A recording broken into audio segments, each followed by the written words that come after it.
Mes parents ont incendié leur magasin et m'ont piégé pour une fraude à l'assurance. Ma petite amie a soutenu leur mensonge pour pouvoir s'enfuir avec mon frère. Les enquêteurs ont découvert leurs SMS et les images de vidéosurveillance. Désormais, ils risquent la prison et je possède tous ceux qui l'ont tenté de me voler. Alors, moi, homme de 26 ans, j'ai grandi comme le deuxième fils invisible, dans une famille où mon frère aîné, Derek, 29 ans, était pratiquement traité comme un membre de la royauté. Vous connaissez ces familles où un enfant ne peut rien faire de mal, et où tous les autres existent simplement pour soutenir le récit de cet enfant? Ouais, c'était mon enfance en résumé. J'étais le fils oublié, la pensée après coup, celui qui existait juste pour que Derek paraisse meilleur par comparaison. Grandir dans la maison Palmer, c'était comme être un figurant dans le film de quelqu'un d'autre. Derek était toujours celui qui réussissait aux yeux de mes parents. Pas parce qu'il accomplissait vraiment quelque chose de remarquable, mais parce qu'il avait ce don pour se vanter, tout en faisant le strict minimum. Le gars pouvait rater un examen, et réussir d'une manière ou d'une autre à convaincre mes parents qu'il était victime d'un professeur partial. Il pouvait accidenter une voiture, et faire croire qu'il était le héros qui avait survécu à une situation dangereuse. Il pouvait arriver en retard à tout, et être quand même félicité pour avoir réussi à venir. Pendant ce temps, je ramenais des 20-20 et on me disait que je devais m'appliquer davantage, comme Derek le faisait soi-disant. Je me démenais dans mes activités extrascolaires, et je recevais à peine un signe de tête en guise de reconnaissance. J'aidais à la maison sans qu'on me le demande, et je ne recevais que des critiques sur ce que j'avais fait de travers. Laissez-moi vous peindre un tableau détaillé de ce qu'était la vie. Quand Derek avait 16 ans, il a écrasé le pick-up de mon père contre une boîte aux lettres en envoyant des textos. Pas juste une petite bosse, non plus. Il a complètement démoli la boîte aux lettres, fissuré le pare-choc du camion, et cassé un phare. La réponse de mes parents, ils lui ont acheté sa propre voiture en moins d'un mois, parce qu'il avait besoin d'apprendre la responsabilité avec son propre véhicule. Leur logique, c'était que s'il avait sa propre voiture, il en prendrait mieux soin. Spoiler, il ne l'a pas fait. Il a détruit cette voiture aussi, en moins de 8 mois. Quand j'ai eu 16 ans, j'ai pris un petit boulot pour emballer les courses au supermarché du coin.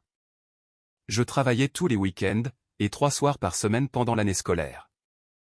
J'ai économisé chaque chèque de paie pendant 2 ans pour m'acheter une Honda Civic en piteux état, avec 290 000 km au compteur. La contribution de mes parents, $0. Leur réponse quand je les ramenais à la maison, n'espère juste pas qu'on paie l'assurance ou l'essence. Tu as un travail maintenant. Pendant ce temps, ils payaient toujours l'assurance de Derek, même s'il avait 19 ans et avait déjà détruit un véhicule. Le favoritisme allait au-delà des simples biens matériels. Il était tissé dans chaque aspect de notre dynamique familiale. Chaque conversation tournait autour de Derek. Chaque réunion de famille était centrée sur ses réussites, aussi mineures soient-elles. Chaque fête était une célébration de ce que Derek faisait à ce moment-là. Noël était toujours une célébration de Derek, avec moi comme une réflexion après coup. Je me souviens encore de ce Noël, quand j'avais 14 ans. La pile de cadeaux de Derek était empilée si haut qu'on aurait dit un étalage de magasin. Une nouvelle console de jeux, les derniers jeux, des vêtements de marque, une montre chère, des cartes cadeaux valant des centaines de dollars. Ma pile, 4 paquets, un pull de taille trop grand, un paquet de chaussettes, une carte cadeau pour l'épicerie où je travaillais très créatif, maman et un exemplaire d'un livre de développement personnel sur la façon d'atteindre son potentiel. Rien de ce que j'avais demandé. Rien qui montrait qu'il savait quoi que ce soit de mes intérêts ou hobbies réels. Quand j'ai eu l'air déçu, maman a juste dit, Derek va bientôt obtenir son diplôme. Il a besoin de choses pour son avenir. Peu importe que j'étais aussi un lycéen avec mon propre avenir à envisager. Peu importe que je lui avais donné une liste précise de choses que je voulais, dont la plupart étaient moins chères que les trucs que Derek avait reçus. Les 2 poids 2 mesures s'étendaient à tout. Quand Derek a eu un D en calcul, mes parents lui ont engagé un tuteur, ont blâmé le professeur, et ont fini par faire changer la note après une série de plaintes au proviseur. Quand j'ai eu un B+ en histoire avancée, mon père a dit qu'il était déçu, et a demandé pourquoi je n'essayais pas plus fort. Un B+ montrait apparemment un manque d'effort, alors qu'un D méritait sympathie et soutien. Quand Derek restait dehors après le couvre-feu, mes parents supposaient qu'il s'amusait juste avec des amis, et lui disaient d'envoyer un SMS la prochaine fois. Quand je suis rentré 15 minutes en retard de mon travail, parce que mon manager m'avait demandé de rester pour aider à la fermeture, j'ai été puni pendant une semaine. Apparemment, le travail n'était pas une excuse valable, mais la vie sociale de Derek était sacrée et intouchable. Je me souviens encore de cette fois, en seconde, où nous avions tous les deux des événements le même samedi. Derek avait un match de basket, juste un match de saison régulière. Rien de spécial. J'avais les finales régionales du décathlon académique. Quelque chose pour lequel je travaillais depuis des mois. Devinez auquel mes parents ont assisté. Ils n'ont même pas fait semblant d'hésiter. Maman a juste dit, Derek a plus besoin de soutien. Tu t'en sortiras très bien tout seul. J'ai gagné la première place dans ma catégorie. Ils l'ont découvert 3 jours plus tard, quand un voisin les a félicités. Le message était clair depuis le début. Derek comptait, et j'étais juste là pour combler l'espace. N'importe laquelle de mes réussites était accueillie avec indifférence ou critique, tandis que les efforts minimes de Derek recevaient des ovations. Au bout d'un moment, j'ai juste arrêté de partager des choses avec eux. À quoi bon? Derek s'est laissé porter à l'université aux frais de nos parents, changeant de majeur 3 fois, et mettant 6 ans et demi pour obtenir un diplôme en commerce qu'il n'a jamais vraiment utilisé pour quoi que ce soit. Il a échoué à des cours, a redoublé, et a généralement traité l'enseignement supérieur comme des vacances prolongées. Mes parents payaient chaque centime de ses frais de scolarité, lui ont acheté une voiture pour le campus, lui donnaient de l'argent de poche, et couvraient le loyer de son appartement. Moi, je travaillais 2 jobs tout en suivant une charge de cours complète. J'avais une bourse qui couvrait la plupart de mes frais de scolarité, mais je devais quand même payer les livres, la nourriture, et ma part d'un appartement exigu avec 3 colocataires. J'ai obtenu mon diplôme en 4 ans, avec mention en comptabilité, et une offre d'emploi d'un cabinet régional. La réponse de mes parents à ma remise de diplôme, un simple texto de félicitations de ma mère, félicitations. N'oublie pas que le dîner d'anniversaire de Derek est samedi. C'est tout. Pas de carte, pas de cadeau, pas de dîner de célébration. Juste un rappel pour être présent pour Derek. À l'époque où j'avais 22 ans et que je débutais ma carrière au cabinet comptable, j'avais pratiquement accepté ma place dans la hiérarchie familiale. J'étais le fiable, celui qu'ils appelaient quand ils avaient besoin que quelque chose soit bien fait, celui qui se pointait quand on le lui demandait et ne se plaignait jamais. Mais je n'étais jamais celui qu'ils célébraient ou priorisaient. Maintenant, c'est ici que l'entreprise de mes parents entre en jeu. Et c'est important pour comprendre pourquoi ils ont finalement essayé de détruire ma vie.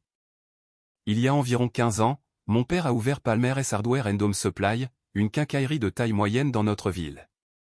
Ça a commencé petit, juste mon père et 2 employés dans une devanture exiguë. Mais au fil des années, ça a grandi régulièrement. Ils ont déménagé dans un local plus grand, embauché plus de personnel, se sont développés dans les fournitures de rénovation et les articles saisonniers. Au moment où j'ai fini l'université, c'était devenu une institution dans la communauté. L'entreprise était le rêve de mon grand-père, à l'origine.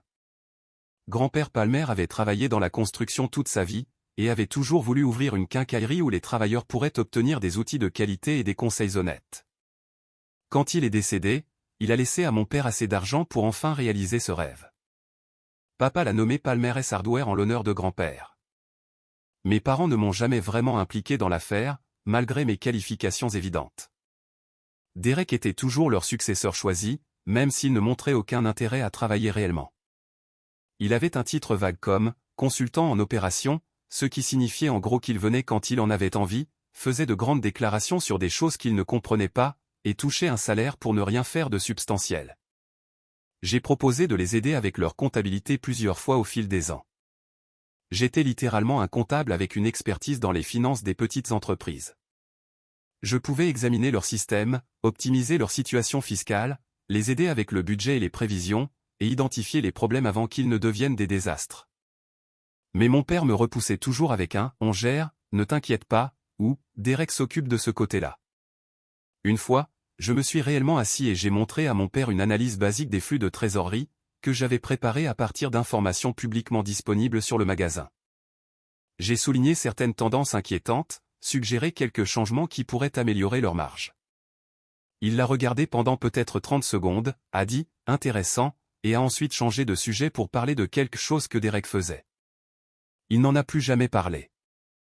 Cette analyse leur aurait montré qu'ils fonçaient droit vers des ennuis, 2 ans avant que cela ne devienne une crise. Mais qu'est-ce que j'en savais? J'étais juste un véritable professionnel de la finance. Derek s'occupant des finances, c'était comme mettre un bambin en charge du contrôle aérien. Le gars ne pouvait pas équilibrer un chéquier, encore moins gérer les comptes d'une petite entreprise. Il approuvait des commandes sans vérifier l'inventaire, donnait des réductions à ses amis sans les tracer, et traitait généralement le magasin comme sa tirelire personnelle. Mais aux yeux de mes parents, il ne pouvait rien faire de mal. Donc, clairement, il était le bon choix pour gérer leur gagne-pain. Il y a environ 4 ans, j'ai rencontré Brianna à la fête d'anniversaire d'un ami. Elle était belle, avec ce rire qui vous donnait l'impression d'être la personne la plus drôle de la pièce. Intelligente, charmante, et elle semblait sincèrement intéressée par moi en tant que personne. Après des années à être négligée par ma propre famille, avoir quelqu'un qui me voyait vraiment, c'était incroyable. Nous avons commencé à sortir ensemble et tout semblait parfait. Elle soutenait ma carrière, encourageait mes hobbies, et écoutait vraiment quand je parlais de ma vie. Elle se souvenait des choses que je lui disais, posait des questions de suivi, semblait sincèrement investie dans ma réussite. Elle disait aussi toutes les bonnes choses à propos de ma situation familiale. Quand je lui racontais le dernier exemple de favoritisme envers Derek, elle secouait la tête et disait « Tu mérites tellement mieux. Ils n'apprécient pas ce qu'ils ont. » Elle venait à mes événements professionnels et charmait mes collègues.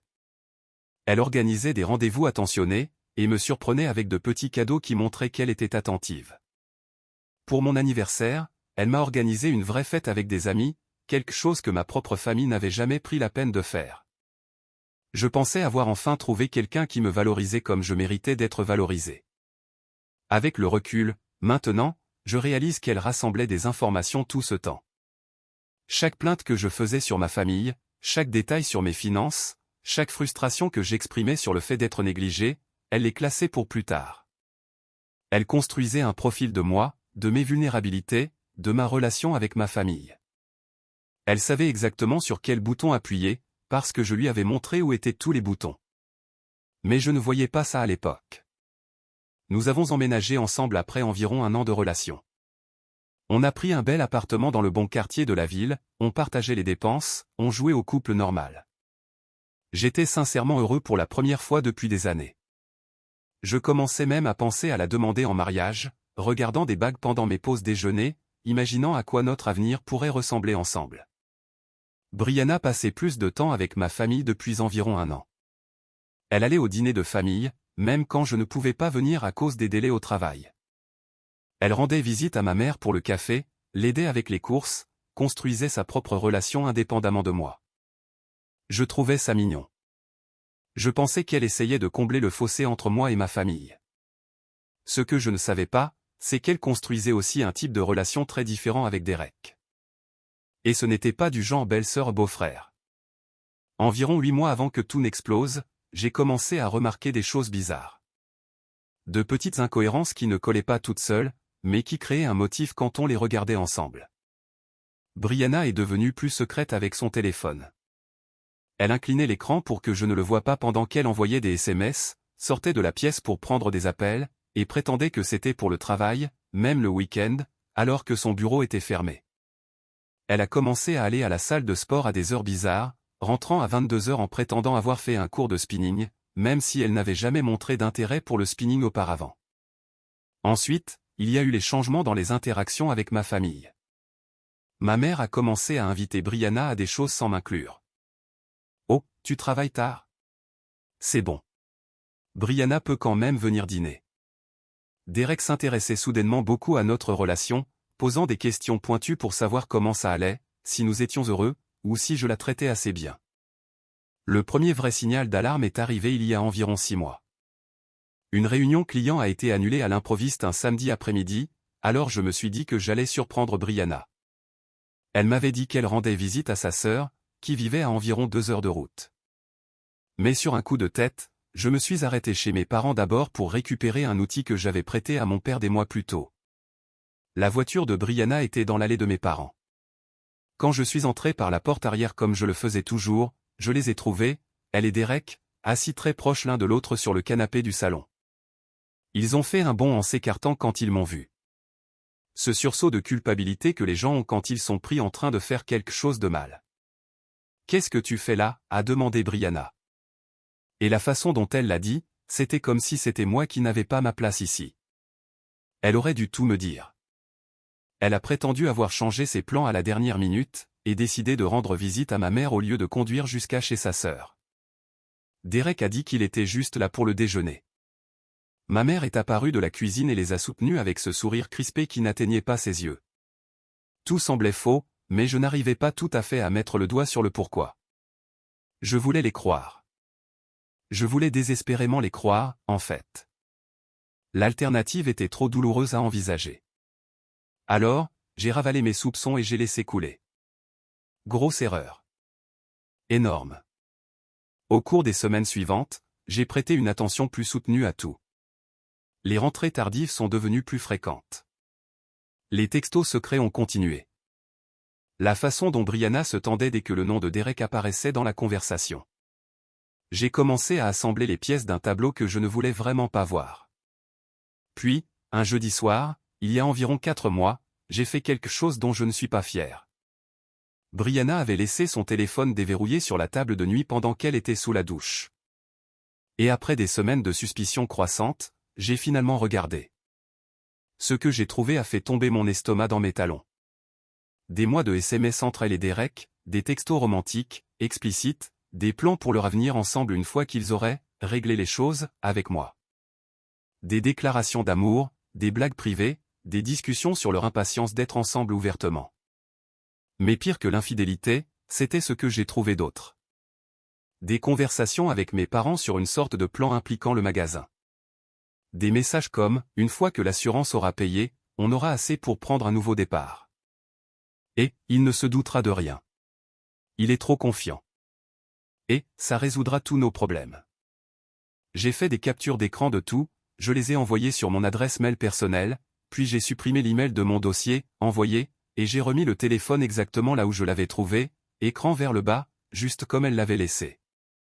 Puis je me suis assis là, dans la chambre noire, écoutant la douche couler, essayant d'assimiler le fait que ma petite amie, mon frère, et apparemment mes parents, conspiraient tous contre moi pour quelque chose impliquant l'argent de l'assurance. La chose intelligente aurait peut-être été de les confronter immédiatement. Mais quelque chose me disait que je n'avais pas encore une vue d'ensemble. Si je dévoilais mon jeu trop tôt, ils pourraient ajuster leur plan, couvrir leurs traces, ou trouver un nouveau moyen de faire ce qu'ils prévoyaient. Alors, j'ai pris une décision qui allait à l'encontre de tous mes instincts. J'ai attendu, observé, et rassemblé plus d'informations. Pendant les 3 semaines suivantes, j'ai parfaitement joué le rôle du petit ami ignorant et du fils négligé. Je souriais à Brianna, faisais la conversation avec Derek quand il passait, rendais visite à mes parents pour les dîners du dimanche comme si de rien n'était. Mais j'écoutais tout, je surveillais leur langage corporel, je faisais attention à qui envoyait des SMS à qui, et quand. J'ai aussi commencé à creuser de mon côté. Grâce à des recherches dans les registres publics et des conversations avec un ancien camarade de classe qui travaillait à la banque locale, j'ai reconstitué un tableau inquiétant. Palmer & Hardware n'était pas seulement en difficulté, l'entreprise se noyait sous les dettes. Des années de gestion incompétente de Derek l'avaient mené à la ruine. Ils avaient contracté des prêts, maxé les lignes de crédit, et faisaient face à une saisie du bâtiment dans les 6 mois. J'ai sorti les registres du comté sur la propriété, 3 privilèges. J'ai vérifié la base de données de l'État pour les dépôts UCC, plusieurs créanciers garantis. Je suis même passé devant le magasin quelques fois pendant les heures d'ouverture, comptant les clients, observant le flux de trafic. L'endroit était pratiquement vide la plupart du temps. Quoi que mes parents racontent aux gens sur la bonne santé de l'entreprise, les chiffres racontaient une histoire très différente. Au lieu de me demander de l'aide, à moi, leur fils, le comptable, pour leur entreprise en faillite, ils avaient décidé d'une solution différente, la fraude à l'assurance. Voici ce que j'ai déduit des SMS et des fragments de conversation entendus au fil de ces semaines. Ils prévoyaient de brûler le magasin et de prétendre que c'était un incendie criminel commis par une tierce partie. Le paiement de l'assurance couvrirait leurs dettes et leur laisserait assez d'argent pour recommencer. Ardoise effacée, nouveau départ, aucune conséquence. Ils avaient même parlé d'utiliser une partie de l'argent pour aider Derek et Brianna à déménager quelque part où il fait plus chaud, peut-être en Floride ou en Arizona. Mais les enquêtes sur les incendies criminels sont minutieuses. Les compagnies d'assurance ne donnent pas des centaines de milliers de dollars sans poser de questions. Elles envoient des enquêteurs, engagent des experts légistes, cherchent des incohérences dans les histoires. Ils auraient besoin de quelqu'un à blâmer, quelqu'un pour porter le chapeau, quelqu'un dont le mobile satisferait les enquêteurs et leur permettrait de collecter leur argent sans trop de surveillance. Devinez qui ils avaient choisi comme bouc émissaire? Le fils qu'ils ignoraient et rabaissaient depuis 26 ans. Moi. Le plan était en fait assez élaboré pour une famille d'idiots incapables de gérer une quincaillerie. Ils me piégeaient depuis des mois, et j'avais été trop concentré sur la situation avec Brianna pour le remarquer. Apparemment, mon père racontait aux employés du magasin que j'étais en colère d'avoir été écarté de l'entreprise familiale. Il avait mentionné au fournisseur que son fils cadet avait des problèmes de ressentiment et avait proféré de vagues menaces contre le magasin. Ma mère avait lâché des allusions à la famille proche, disant que j'agissais de manière erratique ces derniers temps et que je faisais des commentaires inquiétants sur le fait de me sentir sous-estimé. Derek fournissait à Brianna des répliques spécifiques à utiliser contre moi si quelqu'un l'interrogeait sur mon état mental. Il construisait un récit, me peignant comme le fils amer et négligé qui avait finalement craqué et s'était vengé de l'entreprise familiale qu'il avait rejetée. Le rôle de Brianna avait plusieurs facettes. Elle était censée fournir un alibi à Derek la nuit de l'incendie. Il prévoyait de prétendre qu'ils étaient à un concert ensemble dans une autre ville. Elle allait découvrir de fausses preuves pointant vers moi, quelque chose qu'il placerait dans notre appartement. Et après que l'assurance aurait payé et que je ferais face à des accusations criminelles, elle et Derek disparaîtraient ensemble avec leur part de l'argent, me laissant pourrir. La nuit qu'ils ont choisie pour exécuter leur plan était un jeudi, environ 3 semaines après que j'ai découvert les SMS. Derek était censé être à une conférence d'affaires à 3 heures de route, avec Brianna comme assistante. Mes parents rendaient visite à ma tante, à 1 heure de route dans la direction opposée, établissant leur propre alibi. Et moi? J'étais censé être seul à la maison, dans notre appartement, avec personne pour vérifier où je me trouvais. Sauf que je n'étais plus l'idiot crédule qu'ils pensaient. La veille de leur incendie planifié, je suis allé voir la police. Je suis entré dans le commissariat avec un dossier plein de preuves, et j'ai demandé à parler à quelqu'un pour empêcher un crime. Le sergent de bureau m'a regardé comme si j'étais fou, jusqu'à ce que je commence à expliquer ce que j'avais. L'inspectrice qu'ils m'ont assignée s'appelait inspectrice Shaw, une femme sans fioriture, dans la quarantaine, qui avait l'air d'avoir tout vu. Elle a écouté toute mon histoire sans m'interrompre, a examiné les captures d'écran que j'avais imprimées, et a étudié la chronologie que j'avais assemblée. Laissez-moi bien comprendre, a-t-elle dit quand j'ai fini, se penchant en arrière dans sa chaise. Vos parents, votre frère et votre petite amie prévoient de commettre un incendie criminel dans l'entreprise de votre famille demain soir, et ils vont vous faire porter le chapeau pour toucher l'argent de l'assurance. Oui, madame. Je sais que ça semble dingue, mais regardez ces SMS. Elle a passé un long moment à tout lire. Son expression n'a pas beaucoup changé, mais j'ai vu ses sourcils se lever quelquefois à la lecture de messages particulièrement accablants. C'est assez explicite, a-t-elle finalement dit. Ils ont vraiment discuté de ça par SMS. Ce ne sont pas exactement des génies du crime. Elle a presque souri à ça. Non, je suppose que non. Elle est restée silencieuse encore 1 minute à lire. Et vous êtes sûr de la chronologie? Demain soir? D'après les messages et certaines conversations que j'ai entendues? Oui. Il planifie ça depuis des mois, mais l'incendie réel est censé avoir lieu demain entre 2 heures et 3 heures du matin. L'inspectrice Shaw m'a regardé un long moment, comme si elle essayait de décider si j'étais légitime ou une sorte de cinglé. Quoi qu'elle ait vu sur mon visage, ça a dû la convaincre. D'accord, a-t-elle dit. Voici ce qu'on va faire. Je vais obtenir l'autorisation d'avoir des officiers pour surveiller le magasin demain soir. Nous aurons des unités dans la zone. Si ça se passe comme vous le dites, on les prendra en flagrant délit.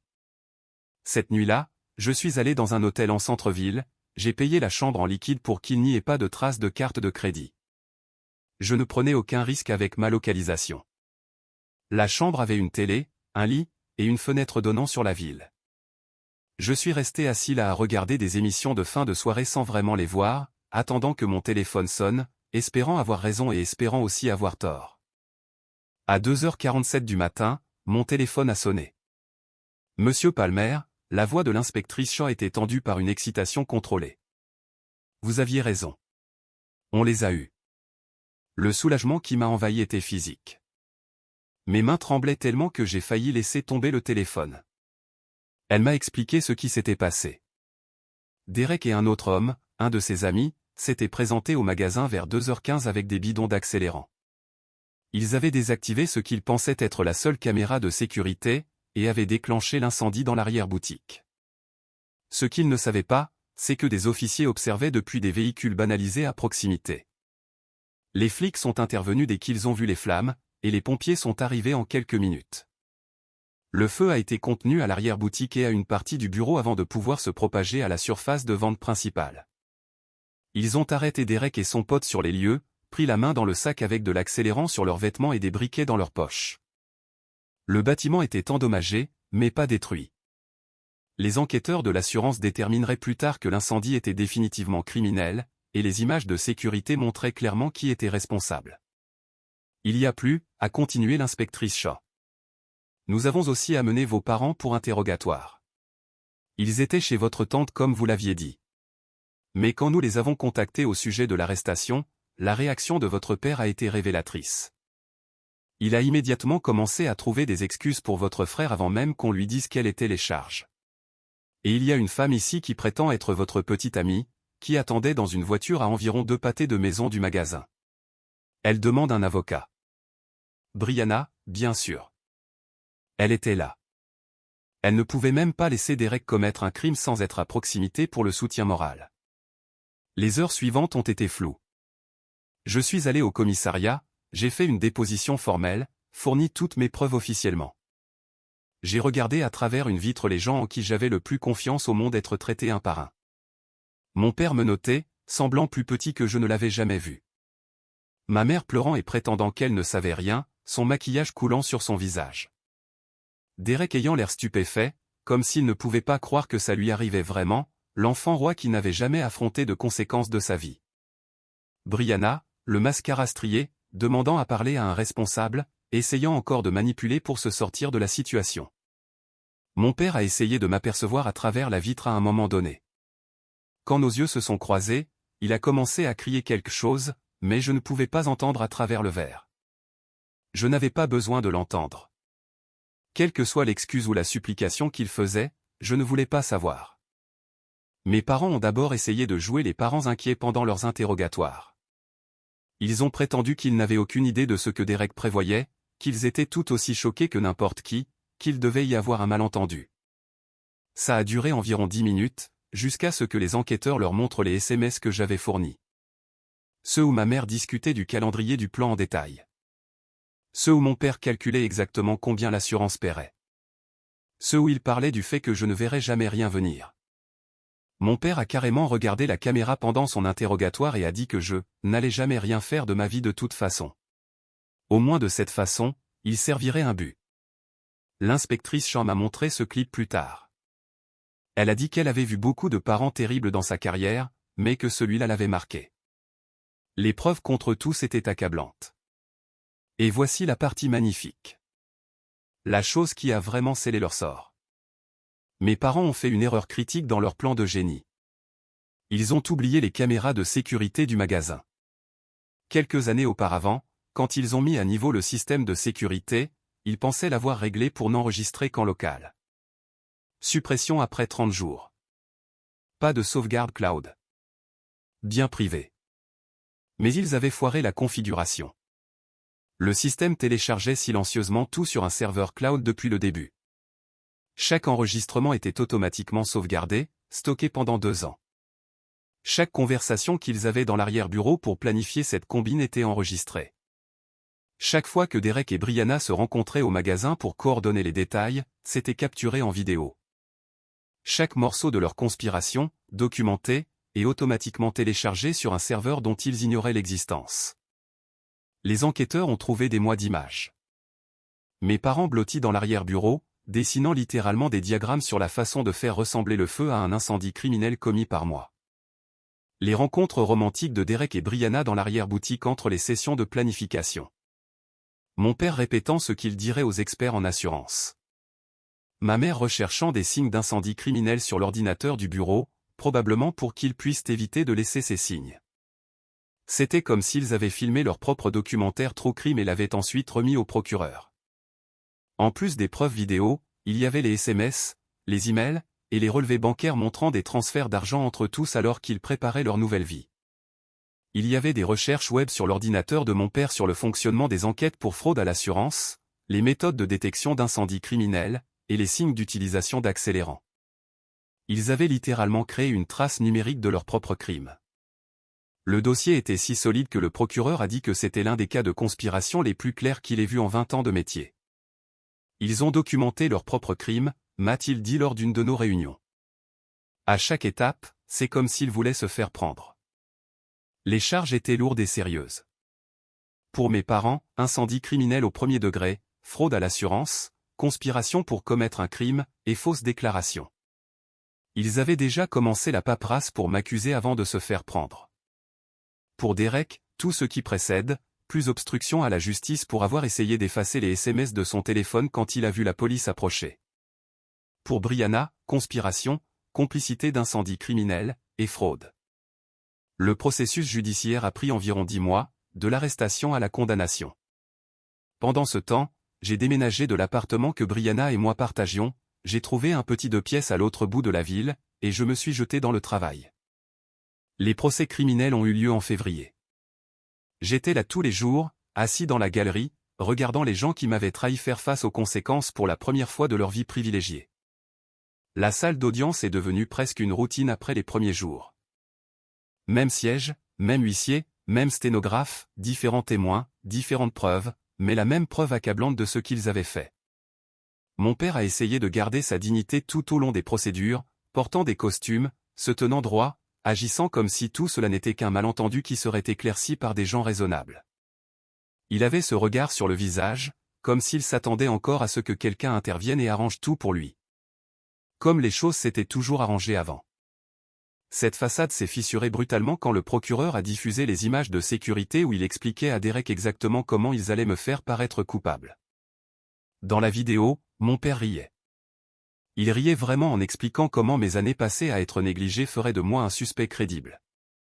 Il plaisantait sur le fait que je ne verrais jamais rien venir parce que j'étais trop occupé à être le fils responsable pour remarquer quoi que ce soit. Il parlait de comment mon ressentiment envers la famille, le ressentiment qu'ils avaient créé par des années de favoritisme, ferait de moi le bouc émissaire parfait. Le jury a regardé. 12 personnes qui ne m'avaient jamais rencontré ont vu exactement avec quel genre de père j'avais grandi. Plusieurs d'entre eux ont jeté un coup d'œil vers moi avec quelque chose ressemblant à de la sympathie dans les yeux. L'avocat de mon père a demandé une suspension d'audience après la diffusion de cette vidéo.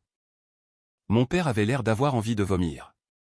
Quand ils sont revenus, ils ne pouvaient croiser le regard de personne. Ma mère a pleuré pendant la majeure partie de son témoignage, jouant la carte de la victime aussi fort qu'elle le pouvait.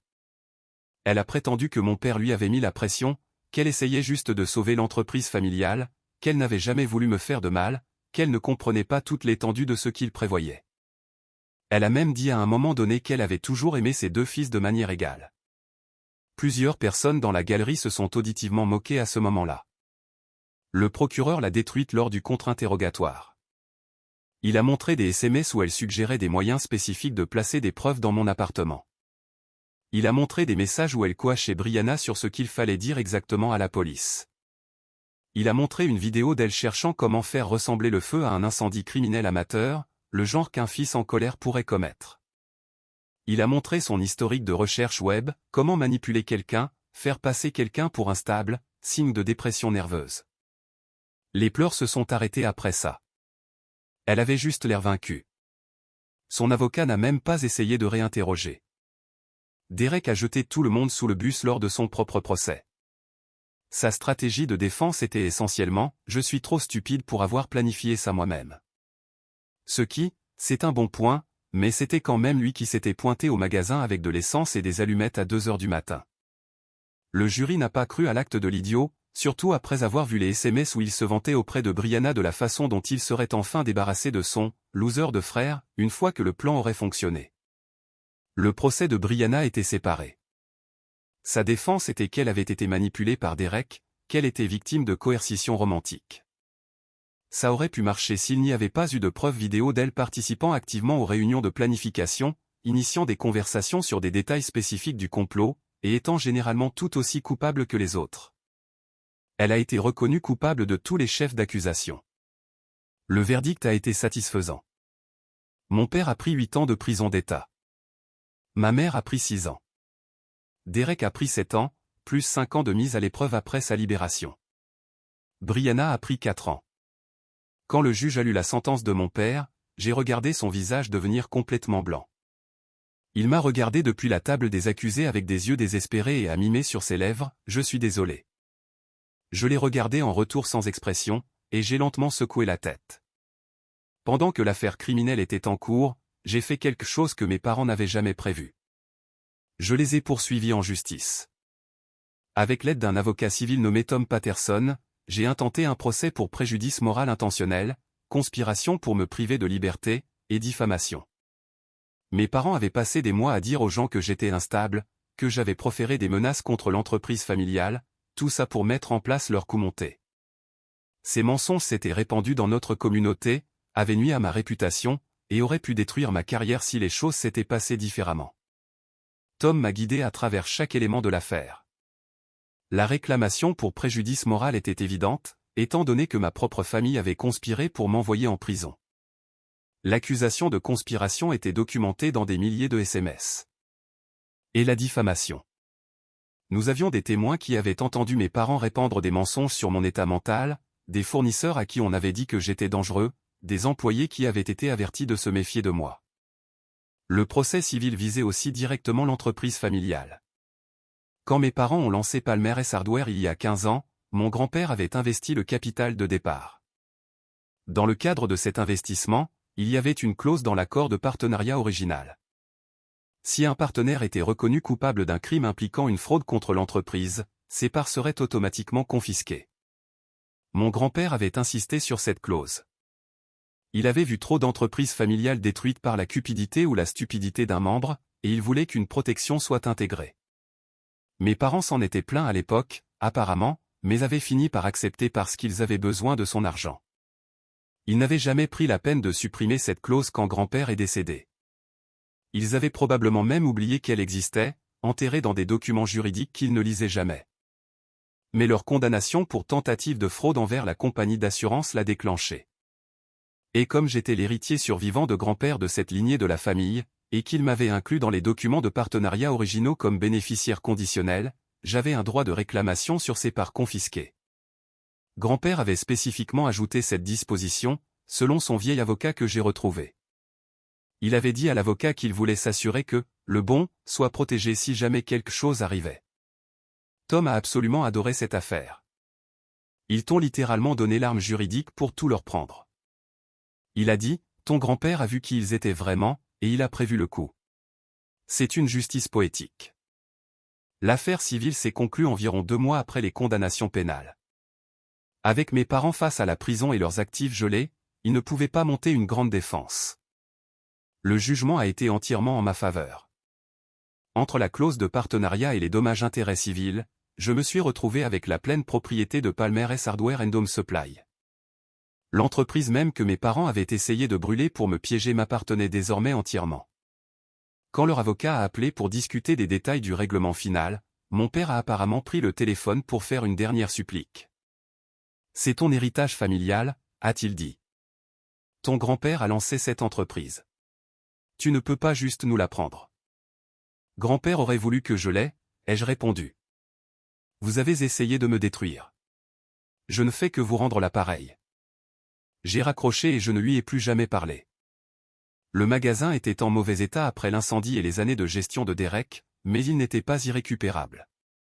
La compagnie d'assurance a payé pour les dégâts du feu.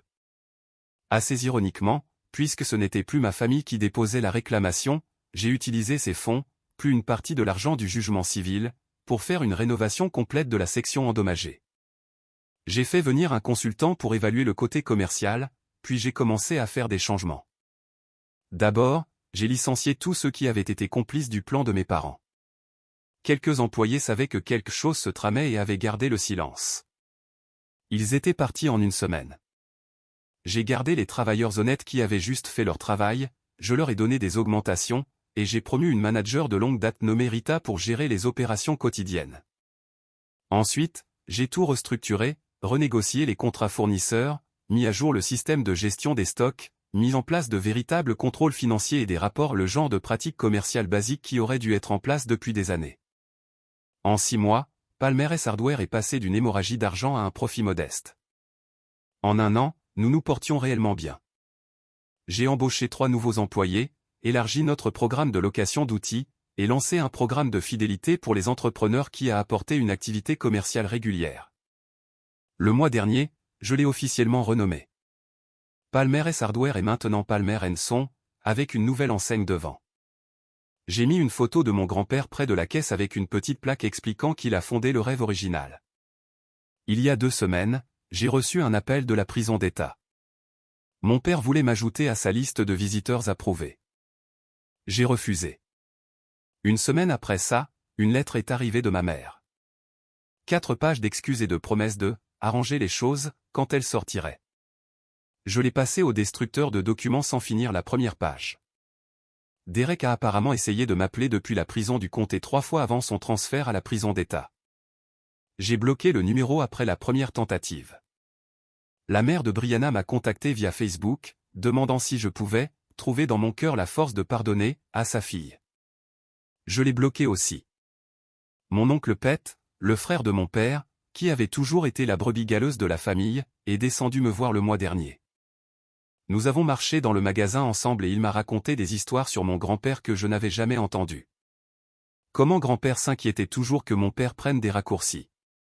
Comment il m'avait spécifiquement mentionné dans son testament parce qu'il voulait s'assurer que je sois pris en charge si quelque chose arrivait. Il a vu ce que tes parents te faisaient, a dit Pete. Il m'a dit une fois que tu étais le seul dans cette maison avec de l'intégrité. Je suppose qu'il avait raison. Pete m'aide avec le magasin le week-end. Il s'avère qu'il en connaît un rayon sur la quincaillerie grâce à ses années dans la construction. Nous parlons de faire de lui un partenaire minoritaire si les choses continuent de bien aller. Je vois quelqu'un de nouveau. Elle s'appelle Rachel. Elle travaille au café en bas de la rue du magasin. On se fréquente depuis environ 3 mois maintenant. Elle connaît les grandes lignes de ce qui s'est passé avec ma famille. Elle ne me traite pas comme une marchandise abîmée. On y va doucement, ce qui me va très bien. Le magasin a eu son meilleur trimestre le mois dernier. J'ai embauché un autre employé à temps plein et nous envisageons de nous étendre dans le local vide d'à côté. Le propriétaire m'a fait une bonne offre sur le bail puisque je paie mon loyer à l'heure. Contrairement à mes parents qui avaient apparemment 3 mois de retard quand tout s'est effondré. Donc, voilà où en sont les choses.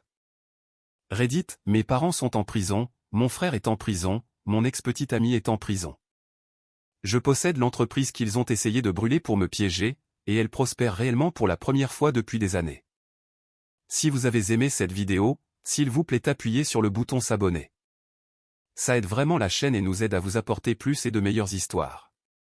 Merci.